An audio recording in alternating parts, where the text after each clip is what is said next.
ABC The Voice, Alabama Prisoner Profiles. What is going on with y'all, man? I appreciate y'all. Make sure y'all continue to mess with the content, dig what I'm talking, share it, like button. Make sure y'all hit the notification bell, turn it off and on if you want to get these notifications when your boy drops, so you can be informed on what's going on within the Alabama Department of Corrections. Disclaimer. Alabama Prisoner Profiles is for the betterment of the system as a whole, which means prisoners as well as administration and free staff included in there. You know what I'm saying? I'm kind of neutral. We not inmate lovers, but at the same time, we not Uncle Toms with this shit shucking and jiving for massa. You dig what I'm talking? So just wanted to put that out to y'all. So today we got a video I'm bringing to y'all that the Department of Corrections, they done put out, you know what I'm saying? The new 2023 September class of correctional officers just graduated, and it's about 67 prison guards that are now on payroll for the Alabama Department of Corrections. So we're going to check that out real quick and see what the commissioner had to say about it as well. Also later, I got the corrupt author. I hollered at him about the shit. We chopped it up, you know what I'm saying? He's got some advice for the new recruits, as well as gonna share his experience at the academy, as well as this wild ass academy story he told me. That boy wild and corrupt for real.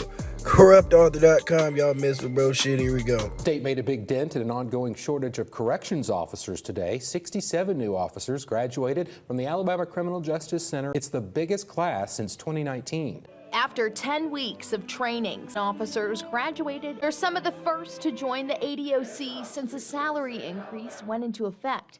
Something Commissioner John Hamm says is enticing more people to join the force. There's no secret that we have a staffing issues. They need to protect the staff, citizens, and the inmates. During training, future officers earned a salary between $50,000 and $55,000, depending on the facility. Come September, graduates will make anywhere from $51,000 to $56,000. Hamm says the pay increase was needed for this type of work. This is not just a job. If you're just looking for a job, this is not the place for you. It is a job of public service. So one, you have to have that mentality. You have to be mentally fit. You have to be physically fit. Now, I was looking at this thing online the other day. Let's take Limestone, for example, the Supermax at the northern tip of Alabama, right? They're supposed to have anywhere between 500 to 700 staff, and at this time, this study said they only had somewhere around 160. So you take that prison alone that is understaffed by hundreds of people, and you got 64 people coming into the system. You know what I'm saying? That shit ain't even making a dent. You know what I'm saying? Now, the salary increase, that's great. That's what's up. You know what I'm saying? You can survive off that in Alabama. That is great. One of those things probably resulted from, you know what I'm saying, the government forcing them to get these folks raises and shit like that. I think the corrupt author said them folks had gone without raises for over a decade. You know what I'm saying? Now they got the start, and used to be what you maxed out at as a correctional officer, I believe. But, you know, what I got to say to the new recruits is, you know, come in there and treat motherfuckers like you want to be treated. You know what I'm saying? Don't be on your high horse. These are people just like you. Most of y'all, you know what I'm saying, could have been in these people's position. You just didn't get caught. You know what I'm saying? Don't look down on anybody. And I'm going to say, do not get caught up in the bringing work in. You know what I'm saying? Do not get caught up in the bringing that work in. It ain't worth it. You're going to be in that motherfucker with them. They going to turn on you. You know what I'm saying? It ain't snitching to tell on the police. So they going to tell on your goof ass. You know what I'm saying? So please, you dig what I'm talking about? Do not get involved with prisoners. You know what I'm saying? That shit, I'm talking about relationship wise, that shit don't ever end well either. You dig what I'm talking? So most of the time, like 95% of the time, that shit don't end well. So please go in there, uphold your badge with dignity and integrity. You know what I'm saying? You guys are peace officers. You guys are not judge, jury, and executioner, and not responsible for making motherfuckers' time hard. Their punishment is being there. You don't need to be adding to that shit by being a nasty motherfucker. You know what I'm saying? So we're going to see what the corrupt author had to say to these new recruits. That's DC's opinion. Oh man, I love seeing them new recruit classes, see how many fine women in them, and like when they come back, who gonna be the first to hook up with them?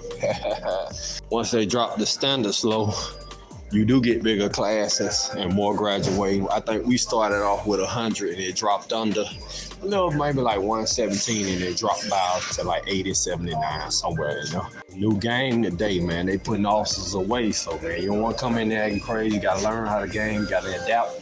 You gotta survive, that 50K, you can get it up to 70K, you can live off that in Bama, congratulations to them. I'm a little jealous and I'm competitive, shoot. They make they 70K a year, I'm trying to make 70K in a month off my books, corruptauthor.com. CEOs, the trainees, when you start back in the day, this is 2009, they start you out at 28. Once you graduate the academy and get off probation, you at 31.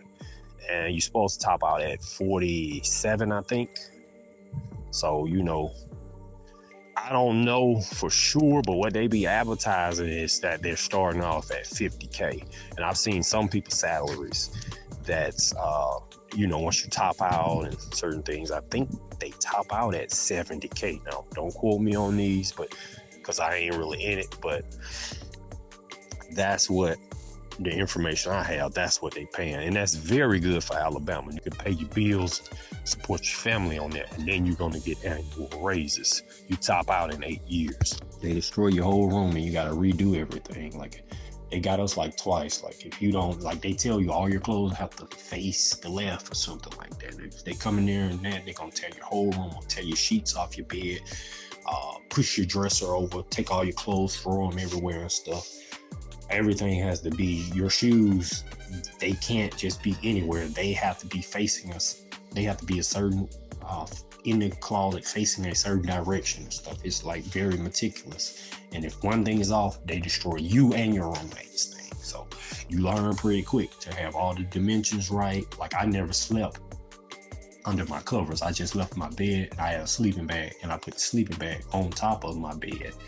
And, slept on the sleeping bag, and then in the morning I just straightened off the wrinkles of my bed because I didn't want to have to go through all that junk of making my bed every morning. Those sheets had to be pulled tight, and it's crazy. I wish I had the that cadet book to show you all the things your room had to be in compliance. When you get your tray, man, you had to be in line. You couldn't look left or right. You had to look directly in front of you. You had to be at attention. We all had to step in unison.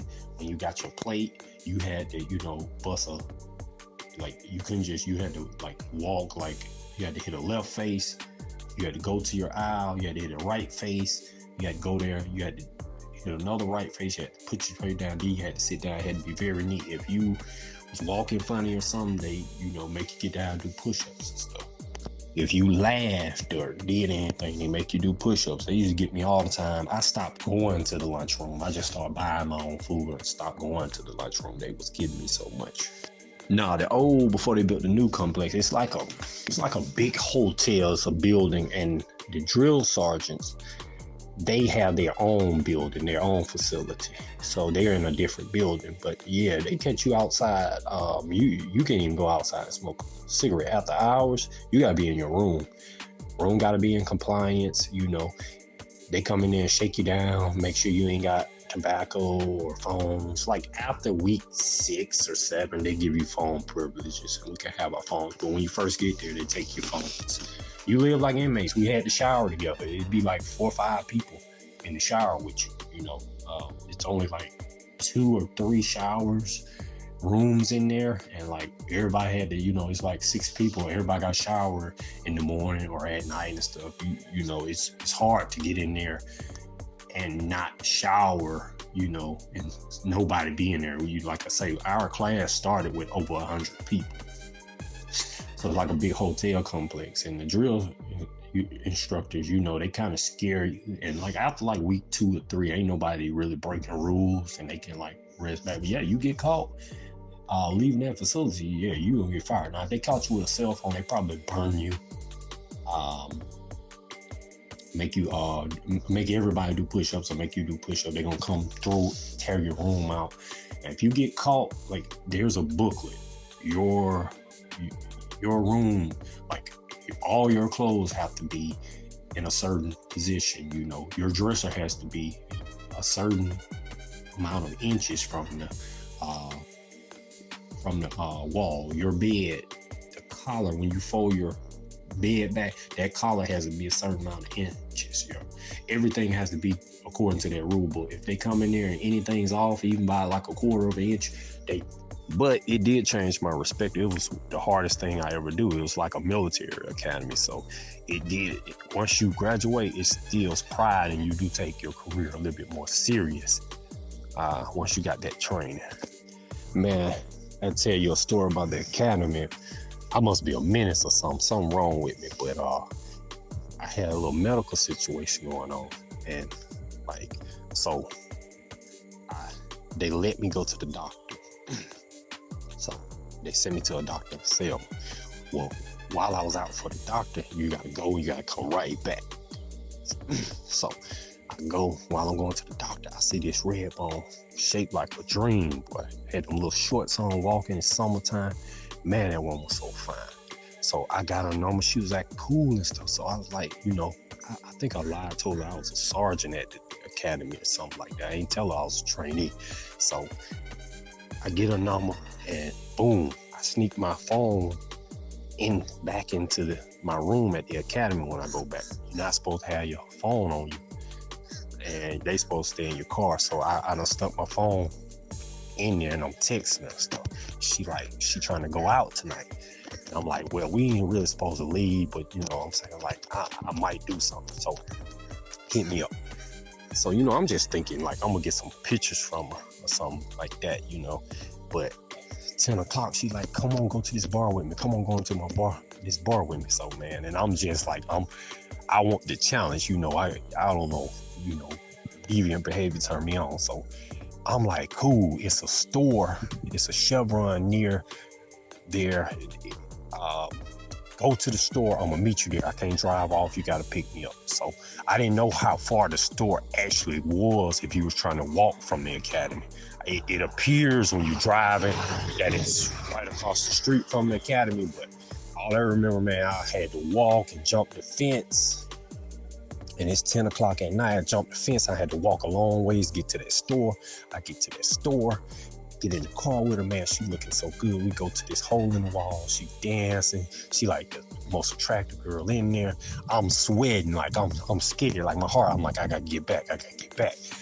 And I'm trying to let her get a good time. Hopefully, we go back, mess around a little bit, then I can get back in. Whole time I'm watching the clock, man. I'm sitting up there taking shots of vodka and drinking water. Taking shots of vodka, drinking water, because I don't want to be hungover. We got to get up for 5 a.m. We got to be in formation at 5 a.m. For PT at the academy. So I'm sweating. I'm like, man, I'm going to get caught. They're going to kick me out. It's over with. So I don't know how many shots I done took, because I'm nervous. I'm sweating like I'm going to get caught. Finally, we kissing and stuff. We about to leave, but I'm like, man, I gotta get back. It's like 1 a.m. It's after 1 a.m. So she ends up taking me back to the fence. I jump over it, sneak back in the academy. It's about 2 a.m. I don't know what time. I'll try to get some sleep. I don't drink so much water and vodka. I peed the bed. I wake up in the morning, I done peed the damn bed. And my roommate moved out of the room with me after that. Man, I'm sorry about that, homie. That old, I ain't gonna say her name, old lady down at the academy. She was over the academy, female. And that lady one day, she just cussed me out with so much venom. Because I had I actually missed my car broke down. I missed my graduation. This lady cussed me out with venom and hatred. And I'm like, lady, that's not my fault. I couldn't do nothing but take it because she really tried to get me terminated from the department because she was like, you're not even sworn in. You are a trainee. We can terminate you without cause. And she talked down to and cussed me out. You know, a few years later, Justice Department and the news are talking about training. And she's on there making a statement how, you know, officers should not cuss inmates out and they're against that. And I'm like, man, I was a trainee and you cuss me out like a dog. These people are hypocrites, don't believe nothing they say on the news. There was 2 officers and like, you know, one was, he was an a-hole to the inmates. He had been there about 9 years. There was another officer had like 20 years. He was very firm on them. Like he was professional, very firm on them, write them up for anything, and like he would joke on them and stuff like so. The warden had me in the office and he was like, you Officer 1, he gets the most complaints in here. He's been here 9 years. Say Officer B, he's been here 20 years. He get the second most amount of complaints from inmates. And like, so he was like, now, guess who's number 3 in complaints? It's you, and you've only been here for 4 months. And I was like scared. Then he started laughing. He said, keep up the good work, Officer Long. God damn, the academy sounds annoying as hell, you know what I'm saying? Motherfuckers gotta go through that shit. Sounds like they treating you exactly like how an inmate would. Motherfuckers gotta shower with motherfuckers. You gotta live with these motherfuckers in the barracks and you can't leave that bitch or have communication devices and shit. And that boy sneaked out, that boy wild boy. I know that thing probably, yeah, just, you know, the further south you go, the thicker they get, you know what I'm saying? So I know, yeah, that boy wild, you know what I'm saying? Let me know what y'all think about this in the comments. Anything you got to say to the new recruits. Also, new recruits, if you can hear the sound of my voice, if you can hear the shit, hit me up. You know what I'm saying? I want to know how you guys' first couple of weeks are going to go within the Alabama Department of Corrections in 2023. Hit me up. I want to put some shit out about how y'all's time's going, just starting out. You know what I'm saying? We'll keep you anonymous, protect you, you protect me. DC the Voice, Alabama Prisoner Profiles. Out the gate!